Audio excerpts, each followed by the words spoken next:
මාතල මාතලේ නේ මාතලේ කියනවා අන්න හරි මුංගේ වුණාද එහෙනම් කටවල් නෑ ඒක මාතලේ හරි මම කේන්දරේ මල්ල තමයි ලස්සන ඔව් එතනින් එහාට කිසි දෙයක් ගණන් නැහැ මේ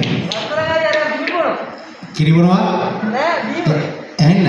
බීම බොනෝ රීවි බොනෝ ඔව් අන්න හරි රත්තරන්ගේ එහෙම නෙවෙයි පොඩි ලුණු එකක් ගන්න ආවෙද අන්න හරි ඔව් රත්තරන්ගේ මෙයාලා ආපල් එක දෙන්න ඕනි මම අන්න හරි දෙන්න තියෙන්නේ මෙයාලා මම හූ කියන්න ඕන ඔන්න හූ කිව්වා රත්තරන්ගේ බලමුද අන්න බලමු